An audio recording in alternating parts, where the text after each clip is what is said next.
Hello बच्चों, welcome back to my class.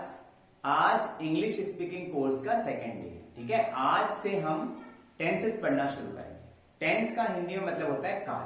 काल मतलब होता है समय। ठीक है, तो तीन प्रकार के समय होते हैं। तीन प्रकार के मतलब जैसे कि जो समय अभी चल रहा है उसको हम क्या कहते हैं? उसको हम कहते हैं वर्तमान काल।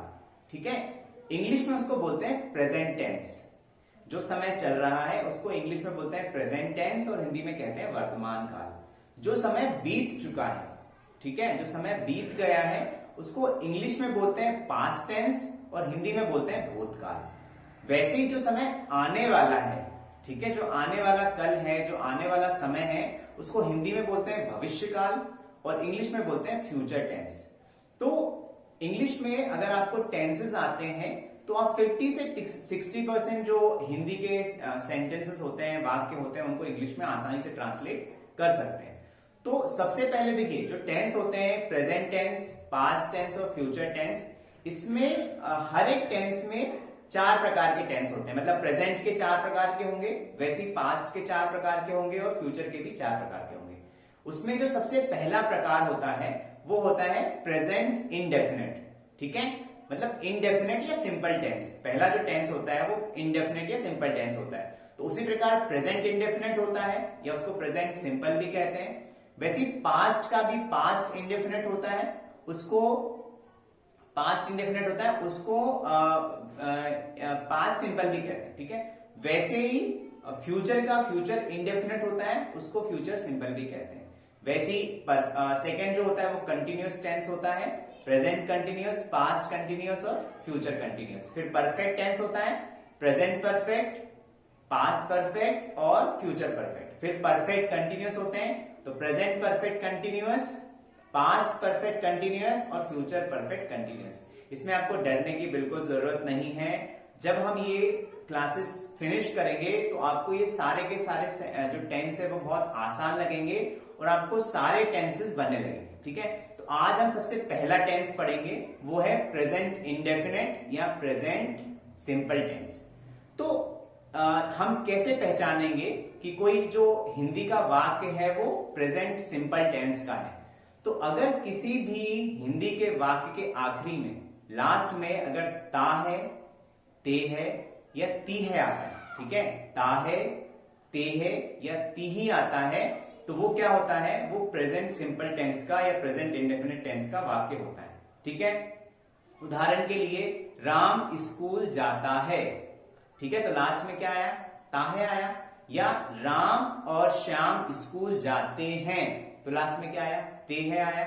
या राधा स्कूल जाती है, तो ती है आया। तो ये जो वाक्य हैं ये कौन से टेंस के वाक्य हैं? ये प्रेजेंट इंडेफिनेट या प्रेजेंट सिंपल टेंस के वाक्य हैं। तो हमें एक फॉर्मूला सीखना है। हम हर एक टेंस में फॉर्मूला सीखेंगे, उस फॉर्मूले से हम जो हिंदी के वाक्य हैं उनको इंग्लिश में ट्रांसलेट करेंगे। तो इस वाले टेंस का क्या फॉर्मूला है? फॉर्मूला जैसे हमने पिछली क्लास में सीखा था वैसे ही होगा। सबसे पहले क्या आएगा? सब्जेक्ट। सब्जेक्ट मतलब ही शी इट और नेम या आई वी यू दे, ये क्या है? सब्जेक्ट है। फिर उसके बाद में आता है वर्ब। इस वाले टेंस में हेल्पिंग वर्ब नहीं होगी, वो हम बाद में देखेंगे। तो सब्जेक्ट के बाद में आता है वर्ब, उसके बाद में आएगा एस या ईएस, ठीक है, उसके बाद में आता है ऑब्जेक्ट। तो जो एस या ईएस है वो हर बार नहीं लगेगा, वो हम आगे देखेंगे कि कब लगेगा कब नहीं लगेगा। ठीक है, तो ये तो हो गया सेंटेंस। अब देखिए सेंटेंस भी तीन प्रकार के होते हैं। एक तो ये सेंटेंस हो गया राम स्कूल जाता है, इसको अफर्मेटिव बोलते हैं। अफर्मेटिव या सकारात्मक वाक्य, मतलब जो सिंपल वाला है, राम स्कूल जाता है। ठीक है, ये क्या हुआ? अफर्मेटिव सेंटेंस बोलते हैं इसको या सकारात्मक वाक्य बोलते हैं। वैसे ही अगर इसमें हम नहीं लगा दें कि राम स्कूल नहीं जाता है, तो जहां नहीं आता है उसको नेगेटिव सेंटेंस बोलते हैं या नकारात्मक वाक्य बोलते हैं। नहीं आता है तो उसको नेगेटिव या नकारात्मक वाक्य बोलते हैं। तीसरा होता है क्या राम स्कूल जाता है, तो ये जो तीसरे प्रकार का होता है इसको हिंदी में बोलते हैं प्रश्नवाचक वाक्य या इंग्लिश में बोलते हैं इंट्रोगेटिव सेंटेंस। ठीक है, तो देखिए जो पहला हमने जो फॉर्मूला पढ़ा, सब्जेक्ट प्लस वर्ब में एस या ईएस, और लास्ट में क्या आ रहा है, ऑब्जेक्ट। तो पहला जो हमारा ये वाला जो फॉर्मूला है ये किस पर लागू होता है, अफर्मेटिव सेंटेंस पे लागू होता है। ठीक है, अब अगर हमें नेगेटिव सेंटेंस बनाना है तो उसके लिए फॉर्मूला क्या है, सब्जेक्ट प्लस डू और स्लैश डस। ठीक है, आपको स्क्रीन पर दिख रहा होगा, सब्जेक्ट प्लस डस और do plus not plus verb, उसके बाद में ऑब्जेक्ट। ठीक है, अभी आप फॉर्मूला देख लो, फिर हम वाक्य बनाएंगे तो आपको समझ में आ जाएगा। फिर तीसरा जो है जिसमें हमें प्रश्नवाचक वाला वाक्य है या इंट्रोगेटिव सेंटेंस है, उसमें क्या होगा, उसमें डू या डज जो है वो सामने आ जाएगा। तो फॉर्मूला क्या बनेगा, डू और does plus subject plus verb, उसके बाद में ऑब्जेक्ट। ठीक है, तो देखिए पहला जो सेंटेंस है उसको हम बनाते हैं। पहला सेंटेंस क्या है, अफर्मेटिव सेंटेंस क्या है, राम स्कूल जाता है। तो सब्जेक्ट क्या हो गया, राम। ठीक है, उसके बाद में वर्ब क्या है, इसमें क्रिया क्या है, जाना। तो जाने को क्या बोलते हैं इंग्लिश में, गो बोलते हैं। तो जब भी अगर सब्जेक्ट सिंगुलर है, ठीक है, अगर सब्जेक्ट सिंगुलर है या एक वचन है, तो प्रेजेंट इंडेफिनेट टेंस में जो वर्ब होगी, ठीक है, वो अफर्मेटिव सेंटेंस में वर्ब में एस या ईएस लगेगा। ठीक है, एस या ईएस लगेगा। ठीक है, उसके बाद में सब्जेक्ट हो गया राम, उसके बाद में क्या हो गया, वर्ब क्या हुई, गो। तो इसमें क्या लग जाएगा, एस या ईएस लगेगा। ईएस कहां लगेगा और एस कहां लगेगा वो मैं आपको बाद में बताऊंगा। तो सब्जेक्ट हो गया राम, उसके बाद में वर्ब हो गई गो, उसमें क्या लग जाएगा, ईएस लग जाएगा, तो आ जाएगा राम गोज। ठीक है, और गो के साथ में क्या लगता है, टू लगता है। गो के साथ में क्या लगता है, टू लगता है। तो राम गोज टू स्कूल। ठीक है, सेंटेंस क्या बना, राम गोज टू स्कूल। ठीक है, अब इसका अगर हमें नेगेटिव सेंटेंस बनाना, राम स्कूल नहीं जाता है, तो उसमें क्या होगा, राम, उसके बाद में डू या डज आएगा। तो अगर सिंगुलर है सब्जेक्ट, क्या है सब्जेक्ट, सिंगुलर है, एक वचन है, अगर अकेला व्यक्ति है तो उसमें डज लगेगा। ठीक है, और अगर एक से ज्यादा है तो डू लगेगा। ठीक है, मतलब ही शी इट और नेम के साथ में डज लगेगा, और आई वी यू दे के साथ में डू लगेगा। तो यहां पे राम अकेला है तो राम डज, उसके बाद में लगेगा नॉट। ठीक है, उसके बाद में आएगा राम डज नॉट, फिर क्रिया क्या है, गो। तो जब हम नेगेटिव या अफर्मेटिव सेंटेंस लगाएंगे तो वर्ब में एस या ईएस नहीं लगेगा। ठीक है, अगर डू और डज लग रहा है तो एस या ईएस नहीं लगेगा। केवल जो अफर्मेटिव सेंटेंस है, ठीक है, जो सामान्य वाले हैं उनमें ही एस या ईएस लगेगा। जो नेगेटिव है और जो प्रश्न वाले जो वाक्य हैं उनमें एस या ईएस नहीं लगेगा वर्ब में। तो क्या वाक्य बनेगा इसमें, Ram does not go to school. Ram school नहीं जाता है, Ram does not go to school. फिर है कि क्या राम स्कूल जाता है, तो उसमें क्या हो जाएगा, डज सामने आ जाएगा। राम सिंगुलर है, अकेला है, ही शी इट नेम है, सिंगुलर सब्जेक्ट है, तो डज सामने आ जाएगा। डज सब्जेक्ट क्या है, राम, फिर उसके बाद में क्या आएगा, डज राम, क्रिया क्या है, गो, उसके बाद में क्या आएगा, does Ram go to school, last में क्या आ जाएगा, क्वेश्चन मार्क। ठीक है, तो इस तरीके से हम तीनों प्रकार के सेंटेंस बना सकते हैं। पहला जो हमने बनाया वो affirmative, Ram goes to school. दूसरा हमने बनाया negative, Ram does not go to school.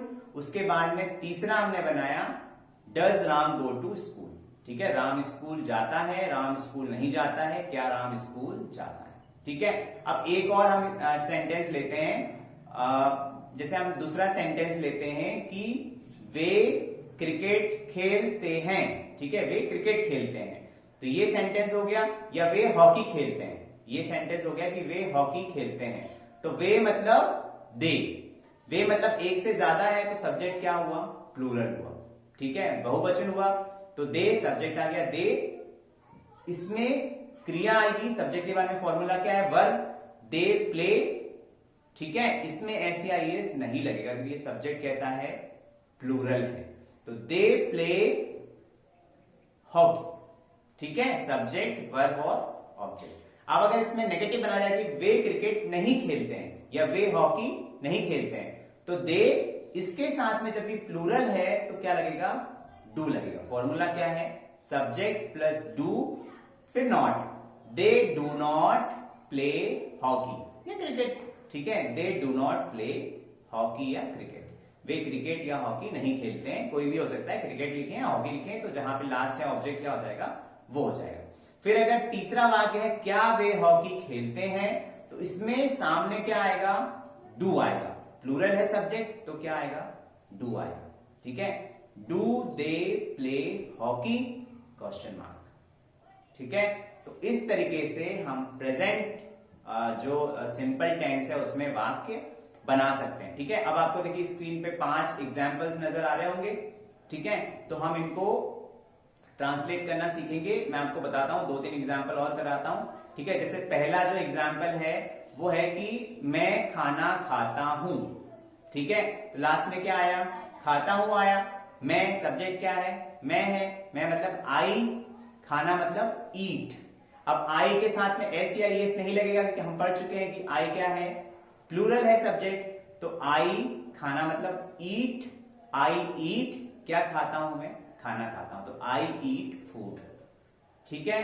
उसके बाद में अगला सेंटेंस है कि वह मैं मुंबई में रहता हूं, ठीक है, मैं मुंबई में रहता हूं, तो क्या बनेगा, आई रहना मतलब क्या होता है, लिव, ठीक है। आई लिव कहां रहता हूं, इन मुंबई, तो प्लूरल है तो एस या एस नहीं लगेगा। लेकिन अगर यहां पे सिंगुलर होता, वह मुंबई में रहता है, ठीक है, तो इसका क्या बनता, ही लिव्स, LIV, ई उसके अंदर क्या लग जाता, एस लग जाता, ही लिव्स इन मुंबई, ठीक है। तो इस तरीके से हम प्रेजेंट सिंपल टेंस में वाक्यों को, हिंदी के वाक्यों को इंग्लिश में ट्रांसलेट कर सकते हैं, ठीक है। अब रही बात एस या ईएस की, तो देखिए आपको स्क्रीन पर दिख रहा होगा कि हमें कहां पर एस लगाना है और कहां पर ईएस लगाना है, ठीक है। तो जब भी किसी वाक्य के अंत में ओ, CH, TH, ठीक है, अगर आएगा किसी भी वर्ब के एंड में ओ, CH, TH ये आता है तो हम क्या यूज करते हैं, ES यूज करते हैं। और इनके अलावा जो भी वर्ब हैं उनमें हम क्या यूज करेंगे, एस यूज करेंगे, ठीक है। तो एस या ES कहां यूज करते हैं वो आपको नजर आ रहा होगा स्क्रीन पर, तो आप उसको नोट डाउन कर लीजिए। और इसके वीडियो के अंत में आपको स्क्रीन पर 5 एग्जाम्पल्स दिखेंगे, 5 उदाहरण दिखेंगे, उनको आपको इंग्लिश में ट्रांसलेट करना है और कमेंट करके मुझे बताना है, फिर मैं आपको रिप्लाई करके बताऊंगा कि वो सही है या नहीं, ठीक है। तो अगली क्लास में हम अगला टेंस पढ़ेंगे, तब के लिए आप इस टेंस को और प्रैक्टिस करिए और अपने खुद से और सेंटेंसेस बनाइए और उनको इंग्लिश में ट्रांसलेट कीजिए। Thank you.